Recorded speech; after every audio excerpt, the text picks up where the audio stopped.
చెప్పు చెప్పు స్పీడ్ చెప్పు. కూర్చోాలి కూర్చోాలి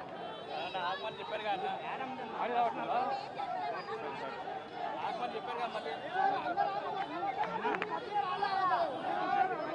అని ఆడియో ఆటోతో చూసుకోండి.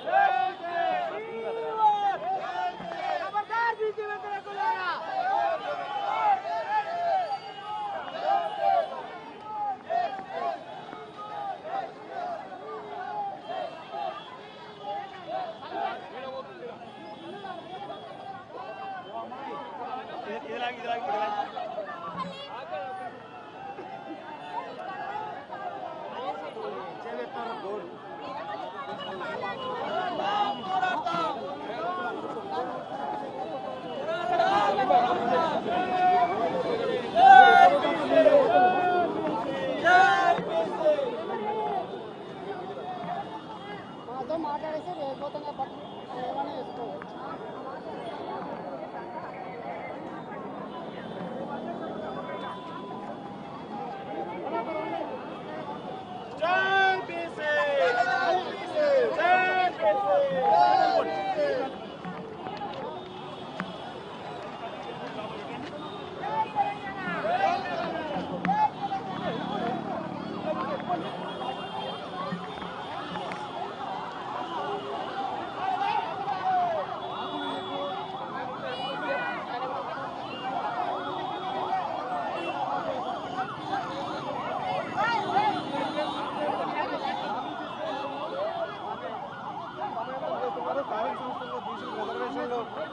వచ్చేందుకు వారందరూ కూడా మానవ హక్కులు పాల్గొన్నారు.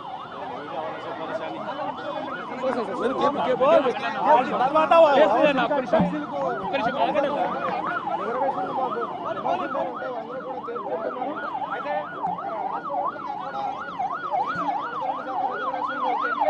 ఇవ్వాలని చెప్పేసి బీసీ సంఘాలు అందరూ కూడా నిరసన కార్యక్రమాలు చేపడుతున్నారు. రాస్తా రోకోలు కూడా నిర్వహిస్తూ ఉన్నారు. ఖైరతాబాద్ సెక్షన్లో హైదరాబాద్లో మానవహారంలో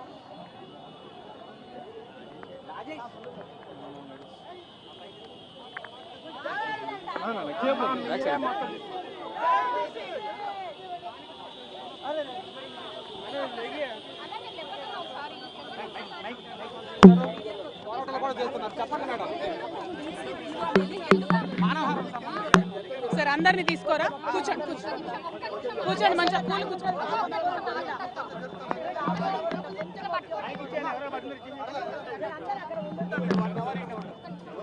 జై బీసీ, జై బీసీ, జై తెలంగాణ, జై తెలంగాణ,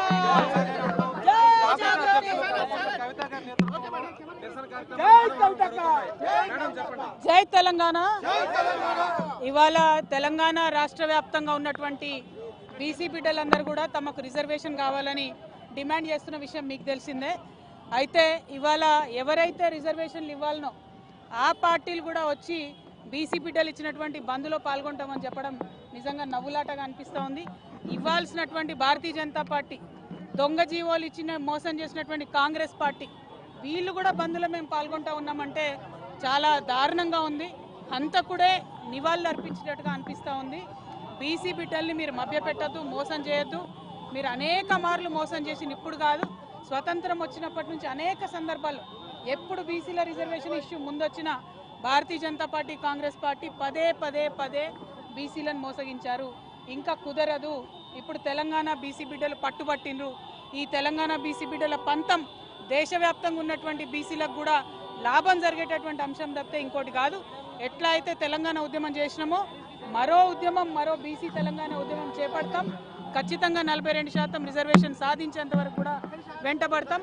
ఇవాళ తెలంగాణ జాగృతి యునైటెడ్ పూలే ఫ్రంట్ ఆధ్వర్యంలో ఖైరతాబాద్ చౌరస్తా అంతా కూడా బంద్ చేసినాం. మరి పెద్ద ఎత్తున ఇవాళ బంద్ని జయప్రదం చేయవలసిందిగా ప్రజాస్వామ్యవాదులందరినీ కూడా నేను కోరుతా ఉన్నాను. ఎందుకంటే పదే పదే రాజకీయ పార్టీలు ఒక వర్గాన్ని మోసం చేయడం మంచిది కాదు. ఈ మోసాన్ని ఎండగడుతూ ఇవాళ బంద్ చేస్తున్నారు కాబట్టి అందరం కూడా మద్దతు ఇవ్వాలని చెప్పి ప్రజాస్వామ్యవాదులందరినీ కూడా నేను కోరుతా ఉన్నాను. ప్రధానంగా ఒక్కటండి, హైకోర్టులు సుప్రీంకోర్టులు ఎప్పుడైనా బీసీలకు వ్యతిరేకంగానే తీర్పులు ఇచ్చినాయి. ఎందుకంటే ప్రభుత్వాలు ఆ తీర్పులు అట్లా రాకుండా సాంకేతిక పరమైనటువంటి అంశాల మీద క్లారిటీ ఇవ్వలేదు ఎప్పుడు గవర్నమెంట్. ఉదాహరణకు మన తెలంగాణ రాష్ట్రంలోనే సరైనటువంటి జనగణన జరగలేదు, సరైనటువంటి ఎన్యూమరేషన్ జరగలేదు, సరైనటువంటి dedicated BC commission rules follow అవ్వలేదు. అవన్నీ అయి ఉంటే కోర్టులలో నిలబడేటి. నిన్న ఇచ్చినటువంటి జీవో 9 కూడా రిఫరెన్స్ వీళ్ళు ఏదైతే సవరించిన పంచాయతీరాజ్ చట్టం ఉందో దాని గురించి పెట్టకుండా పెట్టినారు కాబట్టి జీవో 9 కూడా కొట్టేసారు. అంటే చిత్తశుద్ధి లేదు పార్టీలకు అని తెలుస్తూ ఉంది.